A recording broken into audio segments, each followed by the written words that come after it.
आप अपना सर पकड़ कर बैठ जाएंगे। आपको यकीन ही नहीं होगा, आपका दिमाग शून्य हो जाएगा। आप सोचेंगे कि ऐसा कैसे हो सकता है, क्योंकि एक शख्स, एक लड़का जो एक लड़की को देखता है और वो लड़की उसको बेहद ज़्यादा पसंद आती है, दोनों की बातचीत शुरू हो जाती है, वो दोनों एक दूसरे से प्यार करते हैं। लेकिन जिस दिन एक दूसरे की शादी होने वाली थी, उस दिन अपने प्रेमिका की हत्या कर देता है, उसको ब्यूटी पार्लर के बहाने ले जाकर। लेकिन बड़ा सवाल, जो उस लड़की के साथ 3 सालों से था, 3 सालों से उसके साथ घूमता फिरता, उससे प्यार करता था, आखिर शादी वाले ही दिन उसने उस लड़की की हत्या क्यों कर डाली? और ये जो हत्या का प्रेम कहानी की शुरुआत से लेकर आखिरी तक पूरी कहानी हैरान कर देने वाली है। तो नमस्कार दोस्तों, मैं जेपी पाल, भोजपुरी, उत्तर प्रदेश, जिला जौनपुर से। घटना उत्तर प्रदेश के लखनऊ के महानगर घोसियाना इलाके की है।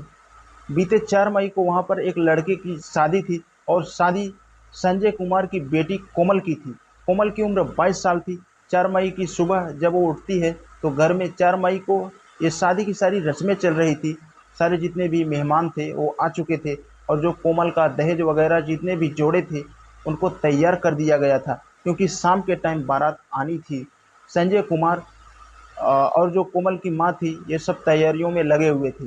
अचानक से कोमल बोलती है, माँ, अ, मैं ज़रा ब्यूटी पार्लर जा रही हूँ, कुछ देर के बाद वापस आ जाऊँगी। माँ बोलती है कि बेटा, आप घर से बाहर मत निकलो, क्योंकि तुम्हारे हाथ में जो धागा बंधे हुए हैं, इसका बंधने का मतलब ये होता है कि दुल्हन इसको जब तक घर से बाहर नहीं निकल सकती, जब तक उसकी शादी ना हो जाए, तब तक बाहर नहीं जा सकती है।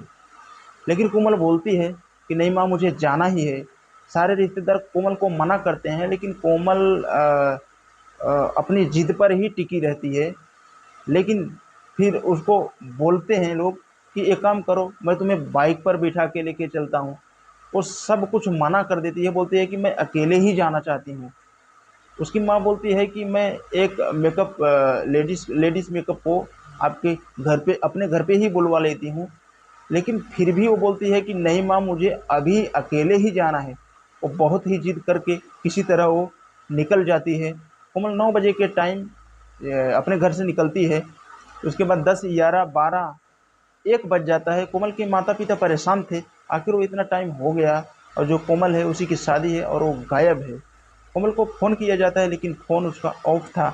और जैसे ही शाम के 5 बजते हैं, तो फ़ौरन जो कोमल का आदमी था, जिसका नाम राहुल है, जो वहीं का रहने वाला है, राहुल को फ़ोन किया जाता है कि तुम्हारी कोमल से बातचीत हुई या फिर तुम कोमल से मिले थे? तो बोलता है मुझे कुछ भी नहीं पता है, आखिर कोमल कहाँ है?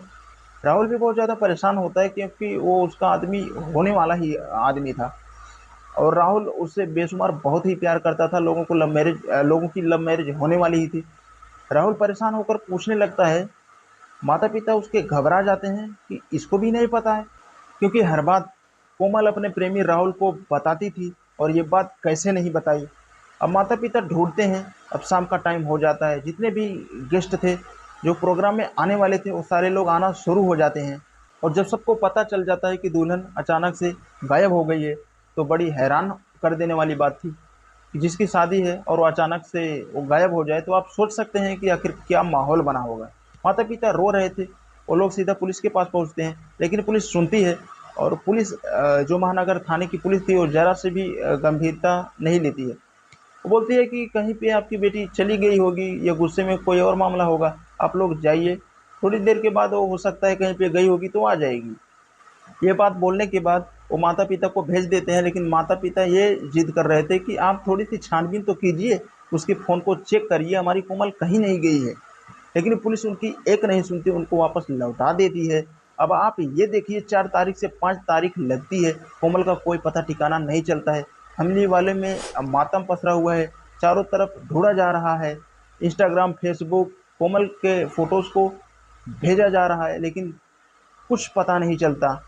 उसके बाद में लोगों से लोग पूछ रहे हैं, 5, 6, 7, 8 तारीख लग जाती है, लेकिन कोमल का कोई पता नहीं चलता है।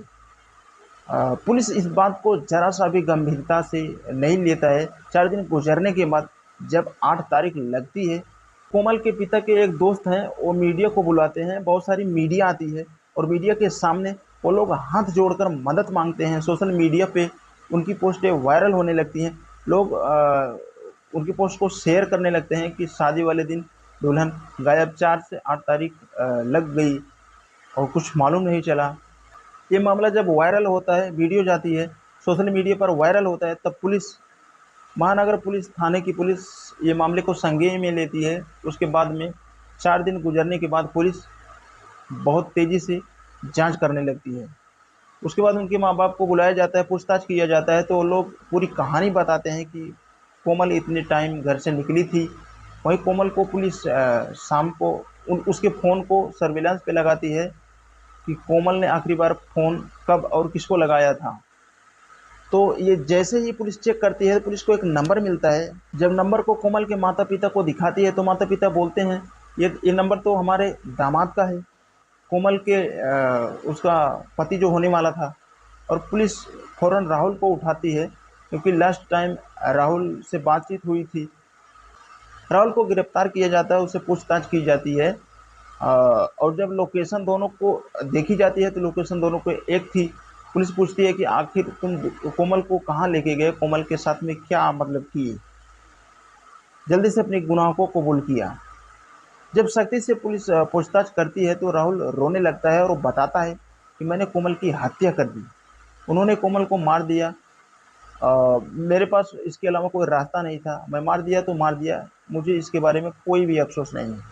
पुलिस फिर राहुल से ये पूछती है कि कोमल की लाश कहाँ है, तो वो बताता है कि जो कोमल की लाश है कुपरेला के जंगलों में फेंक दिया मैंने। पुलिस कुपरेला के जंगलों में उसे लेके जा पहुंचता है, उससे ज़्यादा कुछ पूछताछ नहीं करते हैं और डायरेक्ट जंगलों में ही पहुंच जाते हैं। और वहां पे जब जाते हैं तो देखते हैं तो कोमल की लाश पड़ी हुई थी, लाश एकदम बर्बाद हो चुकी थी। पुलिस उस लाश को उठाती है और पोस्टमार्टम के लिए भेज देती है और राहुल से पूछताछ फिर शुरू कर देते हैं कि मतलब तुम्हारी जब शादी थी तो तूने उसे मारा क्यों। तो वो बोल रहा था कि मैं रायबरेली का रहने वाला हूँ, मेरी फैमिली वहीं पे रहती है, लेकिन मैं लखनऊ में आकर एक किराए के मकान लेकर वहीं पे रहता हूँ। 3 साल पहले कोमल जब उसकी दुकान पर आई थी तो कोमल से उसकी बातचीत हुई थी, फिर उसने कोमल का नंबर लिया, दोनों की दोस्ती हुई और ये दोस्ती प्यार में बदल गई।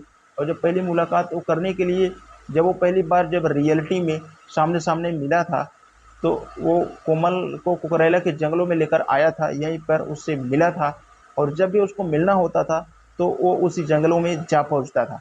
ये बात बताने के बाद वो बताता है कोमल मुझसे शादी करना चाहती थी, लेकिन मैंने बोलता कि मैं शादी नहीं करना चाहता, मैं सिर्फ बात ही चीत करता था, लेकिन शादी का ये रट्टा मुझे ज़रा सा भी समझ में नहीं आ रहा था कि मैं इससे शादी क्यों करूं। जब मुझसे मुझसे ये जिद करती है तो मैं इसको मना कर देता था। मेरे माता पिता फ़ौरन कोमल को देखकर साफ मना कर देते हैं और बोलते हैं कि कोमल से मैं तुम्हारी किसी भी हालत में शादी नहीं करवाएंगे। और माता पिता के मना करने के बाद मैं उसे समझाता था। एक बार मैं फिर से उसको कुकरेला के जंगलों में लेके जाता हूँ और बोलता हूँ कि सब कुछ होगा लेकिन शादी हमारे तुम्हारे बीच नहीं होगा, क्योंकि हमारे माता पिता एग्री नहीं हैं। लेकिन लड़की ने पूरी कोशिश की और बोल रही थी कि अगर तुम हमसे शादी नहीं करोगे तो मैं आत्महत्या कर लूँगी और इसके ज़िम्मेदार सिर्फ़ और सिर्फ़ तुम होगे। और ये सुनने के बाद, ये सब मैटर होने के बाद राहुल बताता है कि मैंने शादी के लिए कोमल से हाँ कर दिया था, लेकिन मेरे माता पिता ने मुझसे ये बोला था कि अगर तुम कोमल से शादी करोगे तो हम तुम्हारी शादी में नहीं आएंगे और कोई भी रिश्तेदार तुम्हारी शादी में नहीं जाएगा। मेरे माता पिता ने मुझसे बातचीत करना पूरे तरीके से बंद कर दिए थे, मुझे घर से भी भगा दिए थे, मुझसे सारे नाते रिश्ते ख़त्म कर दिए थे। मुझे ये भी बोला था कि तुम जब शादी करके वापस आओगे तो हम हमेशा के लिए इस घर से चले जाएंगे, वापस रायबरेली चले जाएंगे। यही सुन के मेरा दिमाग बहुत ज़्यादा ख़राब था और मैं आग बबूला था। और फिर जब 4 मई को शादी होनी थी, बल्कि उससे पहले मेरी डेट फिक्स थी, तो मैं 1 मई को कोमल को कुकरेले के जंगलों में फिर लेके आया।